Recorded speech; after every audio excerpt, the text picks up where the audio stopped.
Sponsored by Anthony Mendez.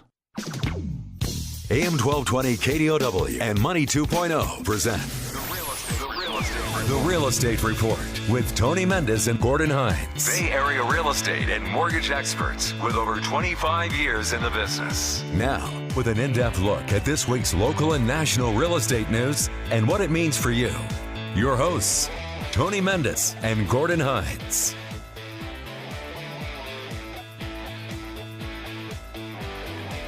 Welcome into the Real Estate Report. I am Tony Mendez. Gordon's not here today. Woohoo! So I get the show to myself, and you guys can join. 800-516-1220, 800-516-1220. In fact, a lot of you have already joined, and we have quite a few emails. And I'm going to start doing something called stories or questions of the week. Not really emails, they're just, they could be really silly questions or really good questions. And I'm going to pick the good questions today. To start off this segment, it's inaugural radio show for this segment. And we'll get to that at some point today. It's good to know that interest rates have come back down just a hair.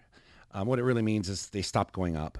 A lot of people that pay attention to this as part of their affordability or part of their real estate plan or their plan to buy real estate, they pay attention to this. And I think a lot of people are looking at the alternatives to what makes sense as far as interest rates. Should they go to a 5-year ARM or a 7-year ARM or just stick with a traditional 30-year fixed? A lot more people are like, what do you mean there's a difference of I can get a 10-year ARM? There's a 10-year ARM. It's fixed for 10 years. Most people don't even stay in their house 10 years. But why would you pay a quarter to a half a point more to get a 30-year fixed and that extra $100, $200, or $300 a month when you're just going to sell the house or refinance it later?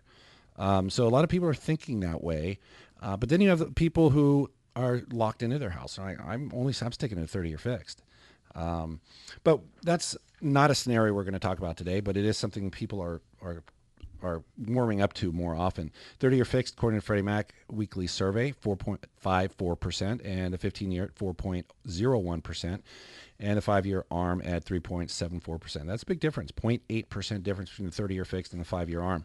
So you translate that into an $800,000 loan or even a $500,000 loan.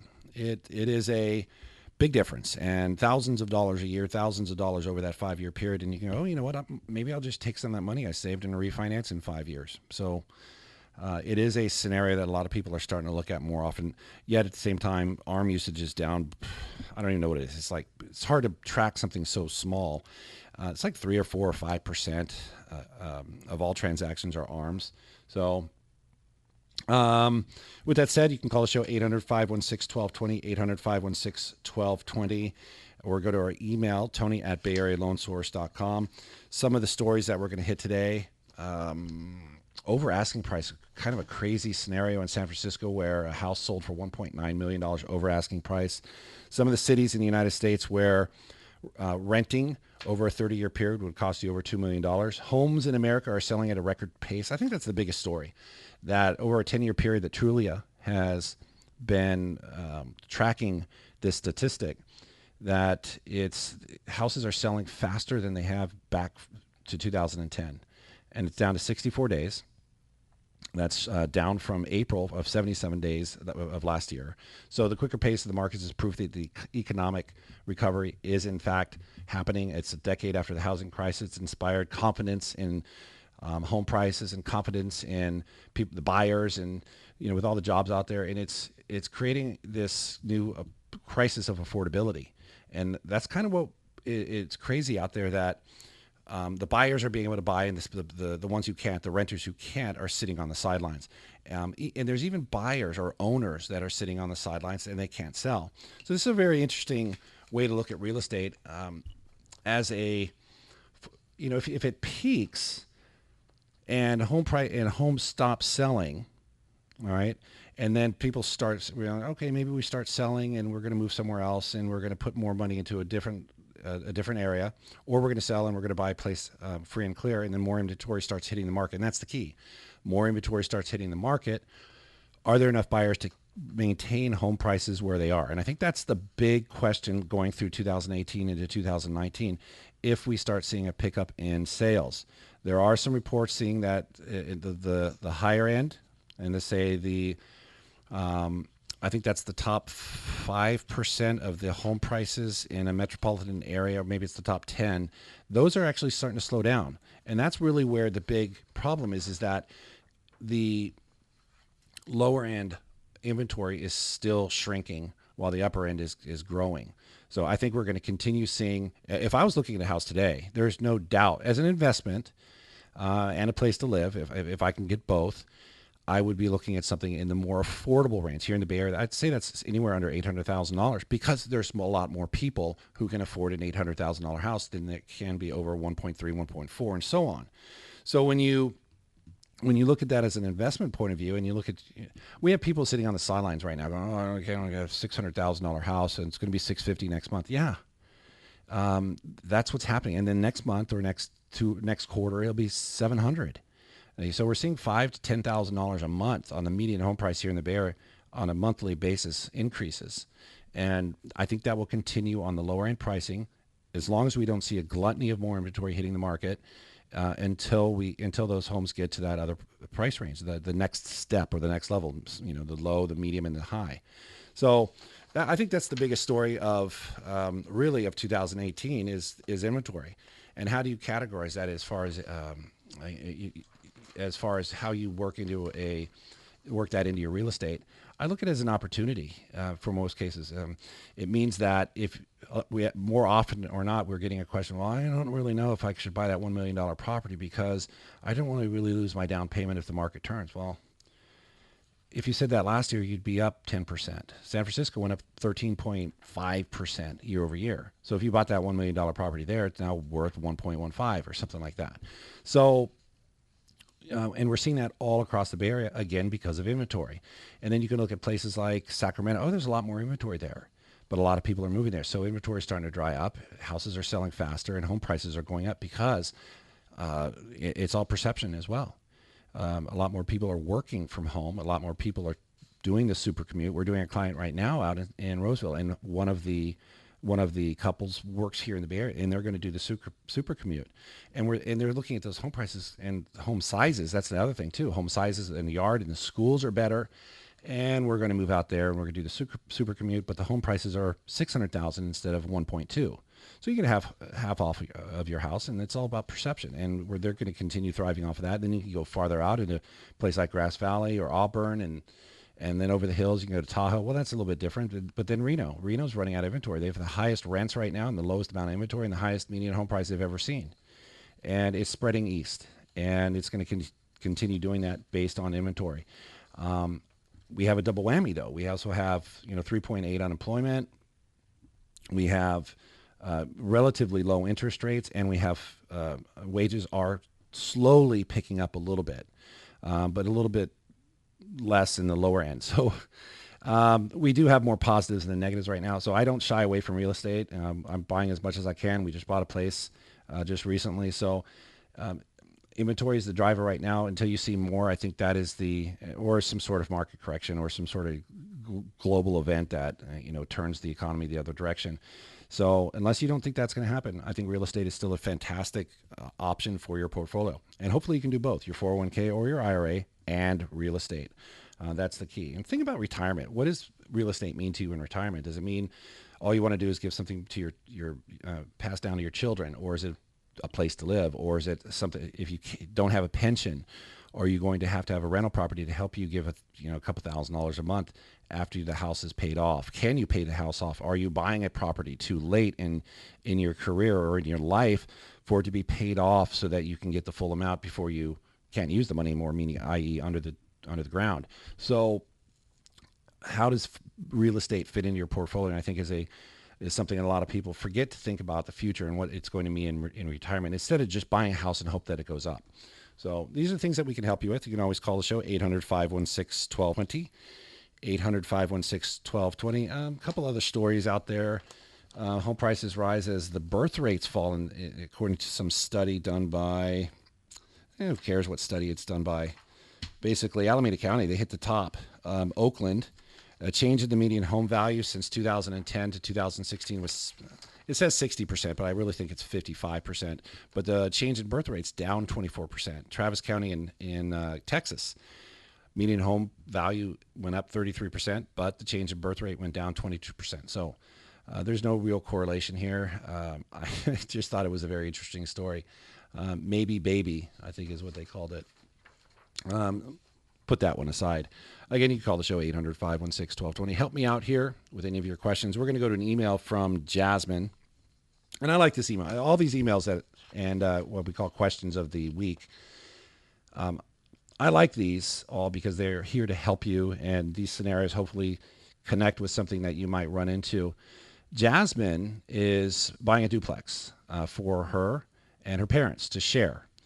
They're in contract, but they can't get approved. Should we consider renting out the other unit? So remember, it's a duplex instead of to help us qualify.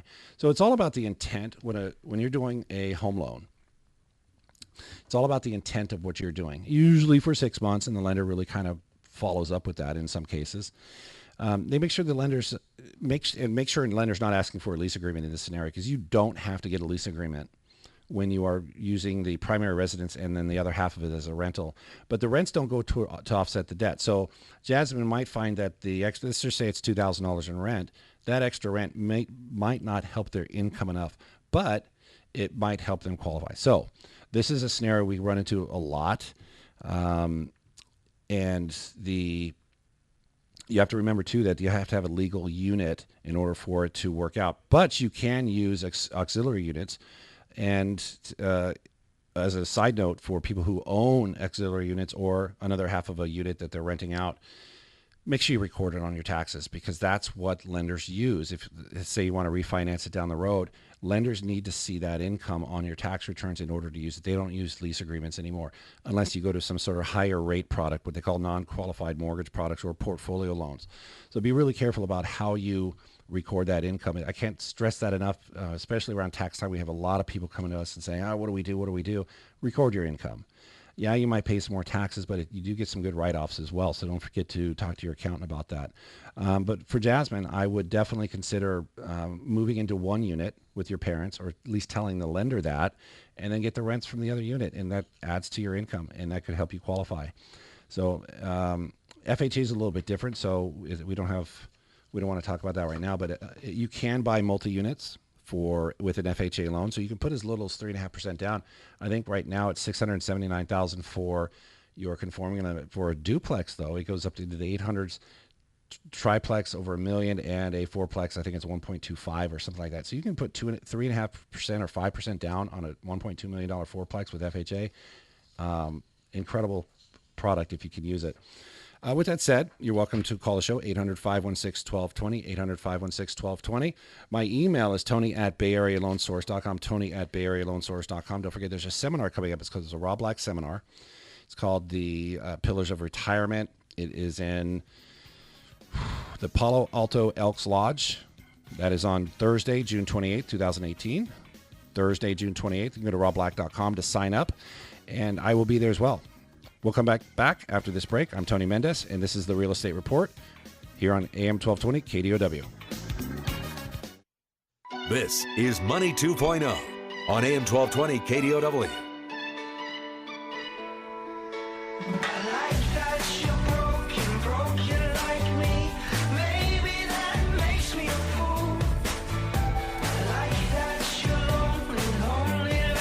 Welcome back into the Real Estate Report. I'm Tony Mendez.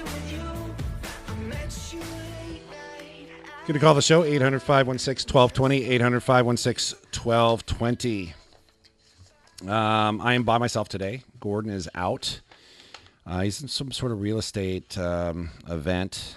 Wish him luck over there. Hope you make a lot of contacts or whatever it is you do over there. While I'm doing the radio show, we are doing what I call questions of the week, things that kind of popped up in the office and things that can help you. I'm going to talk about, I think, good scenarios that hopefully connect with something that you are doing in real estate, or maybe something that can help a friend of yours. This is George in Belmont. He says his credit is below average. I don't want to buy a house. What do you think of the strategy of using an FHA loan to buy the house and then refinance later and then after his credit gets better? So you don't have to use FHA, but this whole strategy of getting into a house and then fixing it later, fixing that loan, or what we call an exit strategy. I love the idea. If you can afford it. FHA does have higher limits on your debt ratio. So FHA, which is supposed to help people afford houses, I mean, that's really their whole plan, or get into houses. They do have higher ratios, and they can actually let you borrow more. But, they have good credit score, low credit score requirements. So let's say this guy makes good money, but his credit score is screwed up because of something that happened. It could have been, I've seen a $40 medical bill mess up somebody's credit for years, and they didn't even know about it. Oh, what do you mean I have a 680 credit score or a 720 credit score because of something that he didn't even know about? And it happens all the time. You kind of want to ask, why didn't you fix your credit a little sooner before you started looking for a house? Why didn't you check it? And this is something that we still run into, where people aren't checking their credit until right before the transaction. I like the idea. FHA has that mortgage insurance that you definitely want to get out of. And then you can build some equity along the way, pay down some principal, and then get your new loan after you've established that credit score and maybe a little bit more equity. We'd like to get you to 20% equity, but the way that things are going now with lenders, mortgage insurance has dropped. So I'm talking about non-FHA mortgage insurance. So you can get a Fannie Mae or Freddie Mac loan, even a jumbo loan with mortgage insurance, or you can get a loan without mortgage insurance where the lender pays the mortgage insurance and the rate's not much higher because mortgage insurance has come down. So why would you pay $300 a month in mortgage insurance instead? You just take a slightly higher rate, and the difference is probably $200. So you're paying $100 more instead of $300 more. So that's the scenario that I would look at later if he doesn't have enough equity, and then ultimately lower his monthly payment. So that's a good email from George in Belmont. And Tony at BayAreaLoanSource.com is the email, Tony at BayAreaLoanSource.com. It's all about that exit strategy. And that goes along with people who are looking at like a fixer-upper, and they go get a private loan.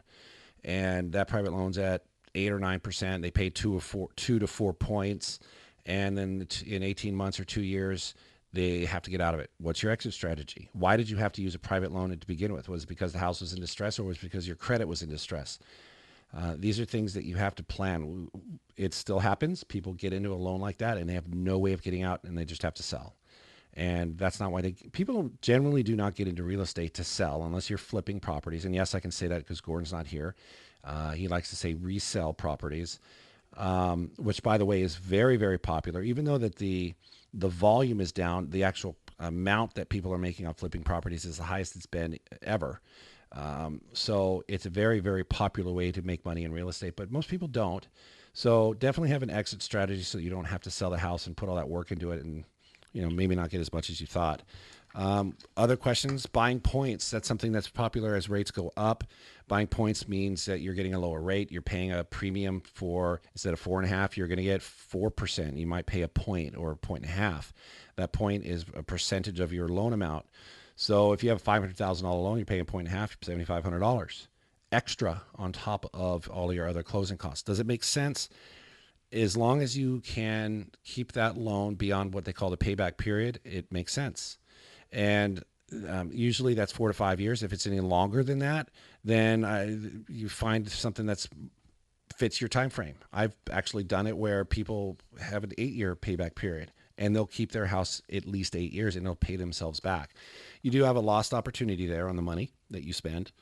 And a lot of people, it just kind of ties into the whole, should I pay off debt before I get into a house? I think we have that question a little bit later, but paying off debt before you buy a house, I'm not sure. You have to look at it, because if you have to pay it off to qualify, that might make more sense. Maybe you sacrifice some of your down payment to pay off a car payment of $500, but you only have $14,000 left. So that might make sense. So we look at all these types of numbers. You're welcome to send those to us, Tony at BayAreaLoanSource.com, or go to our website, BayAreaLoanSource.com.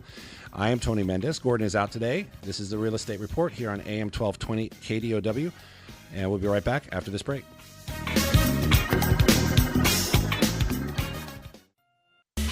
This is Money 2.0 on AM 1220 KDOW.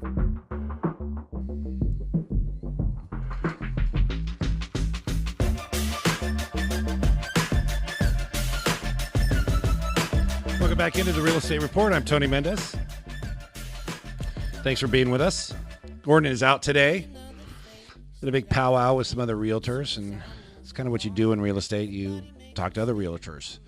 Home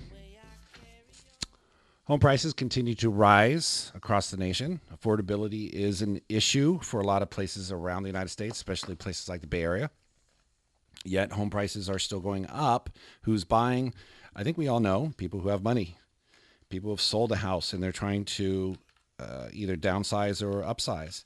I think it's interesting that topic here, that a lot of people feel like they're locked into their houses, and that's why one of the reasons construction is doing really well, because what do? You have a 2-bedroom house, you make it to a 3-bedroom, and it takes a general contractor to come in there and give you a quote, and you go, oh, how do I get the money for that? And you come and get a loan, or you refinance your house, or you get a personal loan, or you sell some stocks.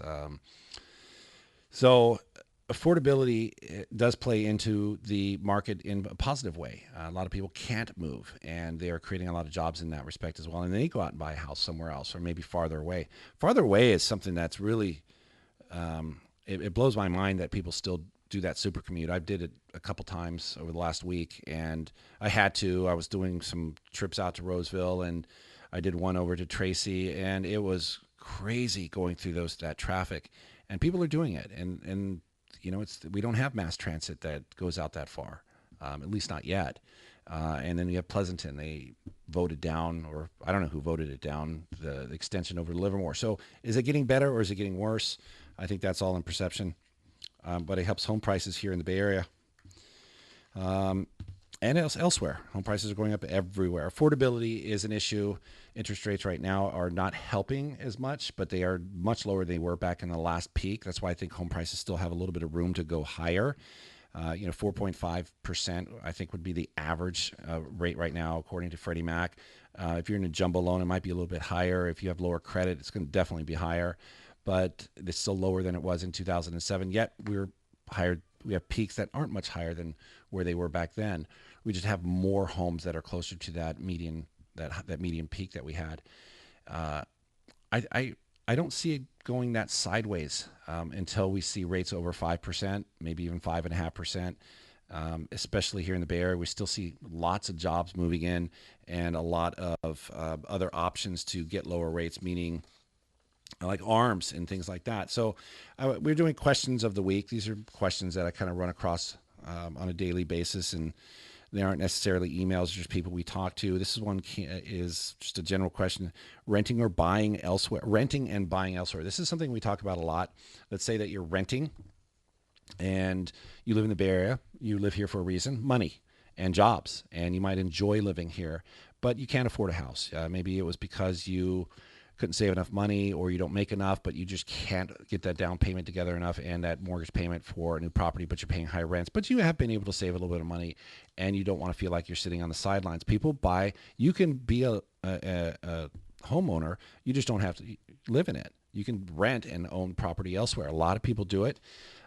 For example, let's take a $300,000 house in Sacramento, and you can rent it for, let's say $2,000. I don't really keep track of what a 3-bedroom, 2-house, $300,000 would rent for, but let's say the down payment $75,000,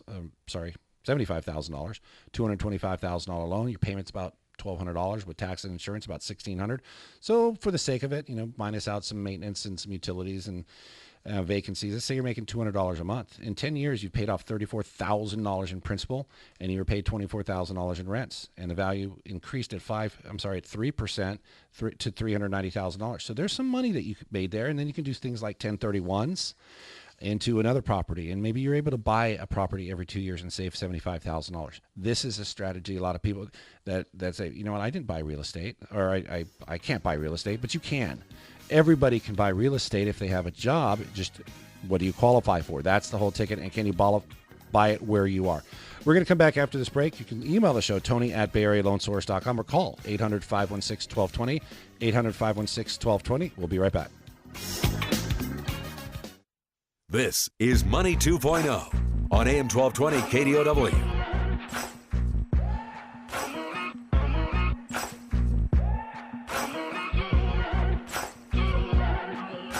Welcome back into the Real Estate Report. I'm Tony Mendez. Sure, there's a bunch of people watching the Capitals Golden Knights game. It's a spoiler here. It's 2-2.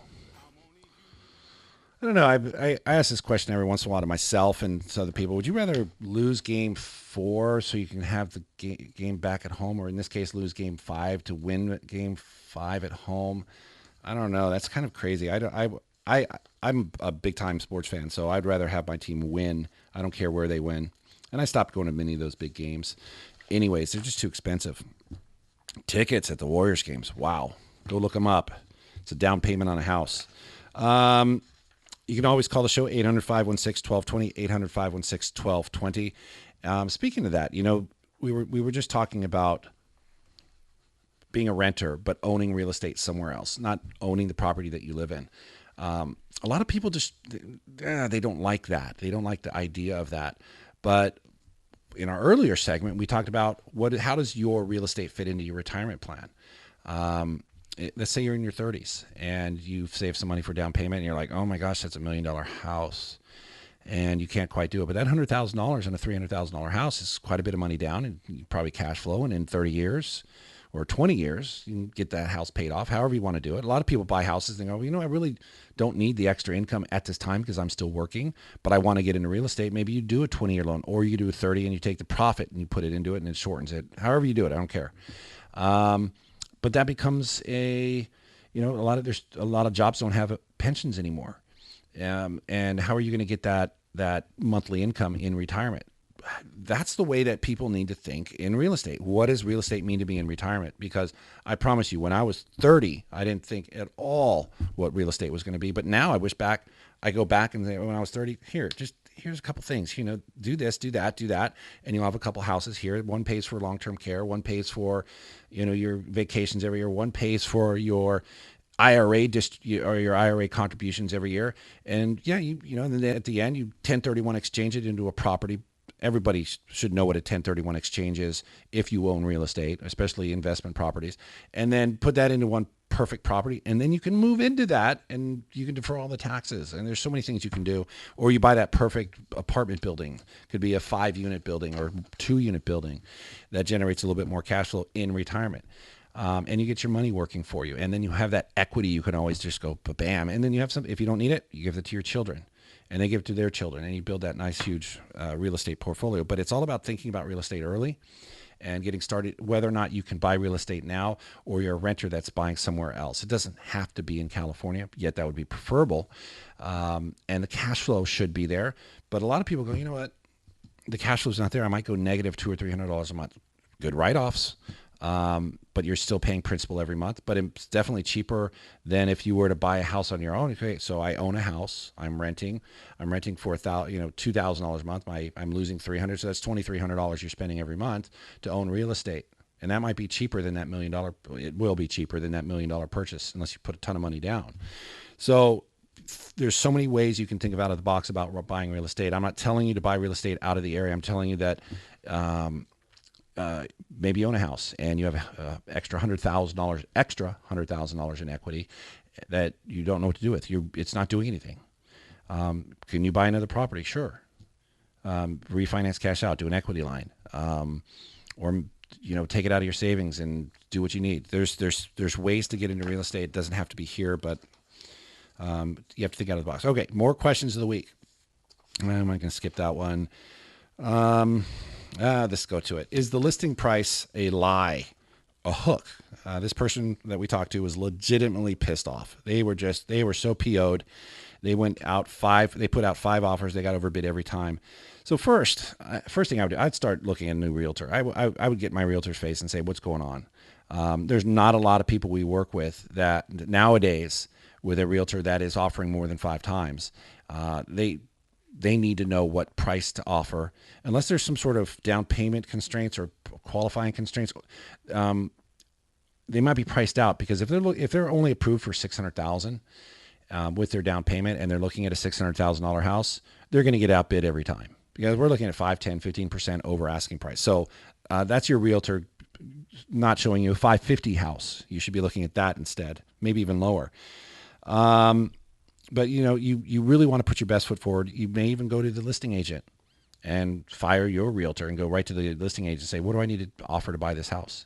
I want this house. Here's some pictures of my family. Here's a motivation letter. Here's my approval letter. Here's proof of my down payment. I can close in less than 30 days. Let's say 25 days, which can happen, even lower. I want to buy this house. What do I need to offer? Well, let me get back to you about this and da-da-da. And they're going to come back. And you might feel like they're using you a little bit. And, hey, I got this buyer. They're going to offer. They just want this house. Just tell them that we need $780. Meanwhile, everybody's offering $720. Well, if you like the house, that's what it takes. Don't forget that when you buy that house, it becomes a comp. That comparable property can now be used as a sale to price out other properties. So, if you're spending all that time putting the money in, looking for houses, you're seeing homes every weekend, you've already done the hardest decision. That's to buy a house and save all that money.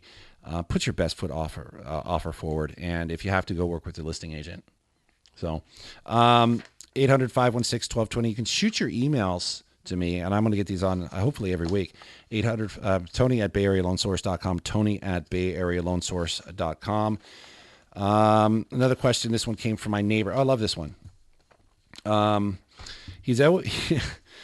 always feel bad for my neighbor because he's always talked about he wanted to own real estate, but he keeps getting in these bad relationships that kind of tie him to the Bay Area. And he's a couple doors over. He's been there for 5 years, and he makes enough money to buy real estate. But he doesn't really, the prices were going up, and he's like, oh, okay, and 500,000, 600,000, 700,000, and so on. And that happened over the last 5 years. And he said, "Why? I work from home. Why haven't I bought a house somewhere else, far away, and just work from there?" So, and we do this all the time. A couple of the scenarios that we did a firefighter. He works in Tahoe, comes down and commutes, 4 days a week? 4 days a month. 1 day back, 1 day there. 1 day back, 1 day there. We had another guy who bought Nevada City. Nevada City is booming. That Grass Valley, Auburn, Nevada City is booming. He bought out there, and he said all of his neighbors all work from home. They work for companies in the Bay Area, and they live in this beautiful community in Nevada City. If you've never been there, it's beautiful. So this is a scenario that we're going to see more and more as we go on, and lenders are really warming up to these scenarios as primary residences. So again, you can email Tony at BayAreaLoanSource.com, Tony at BayAreaLoanSource.com, or call the show, 800-516-1220. We'll be right back after this break. This is Money 2.0 on AM 1220 KDOW.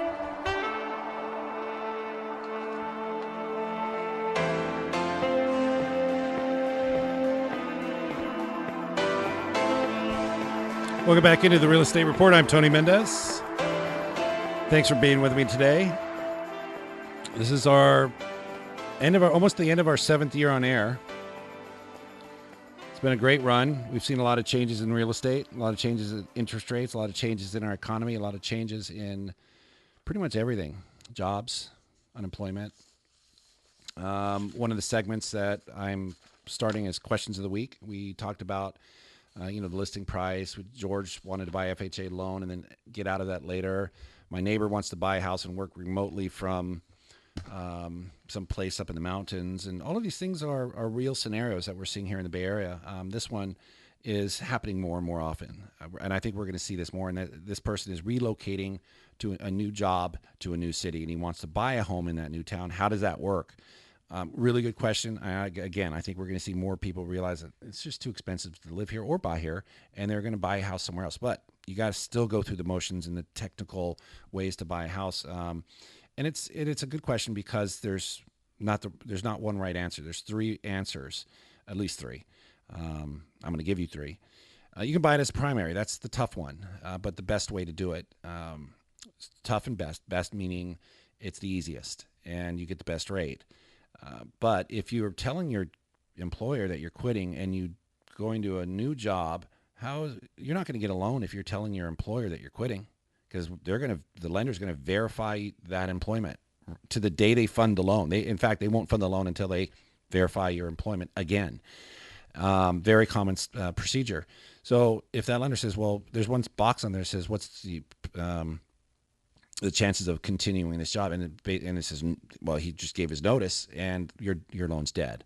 So you need 2 weeks, 1 paycheck, which is usually 2 weeks at the new job. So you might have to move down to wherever you are buying and get 2 weeks of paychecks. get that one paycheck, and then give that to the lender, and then they fund the loan. So you can start the process as long as you have some sort of offer date. The hard part will be finding a house that fits that time frame. You can also buy it as a vacation home. The problem with that is if you're renting or owning here, you have to qualify not only on what you are renting, but the new house as well. So if you can do that, fantastic. That's also a very easy way. Vacation home. I hope I didn't say vacation home. I meant second home. Second home rates are about the same as primary.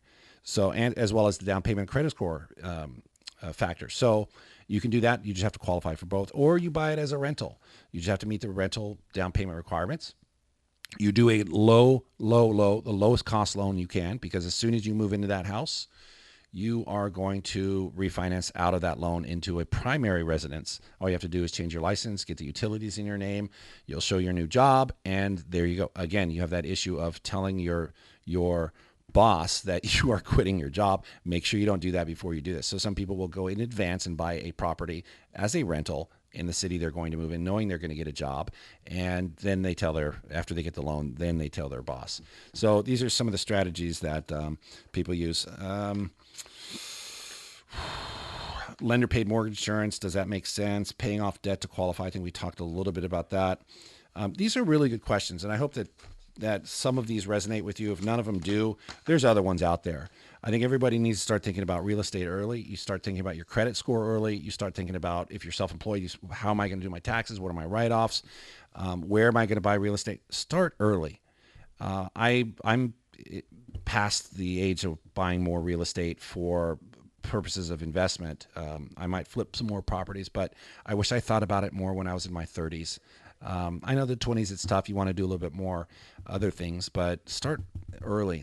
That's the biggest advice I can give, and the best advice I can give to anybody that's sitting watching home prices go up and up and up.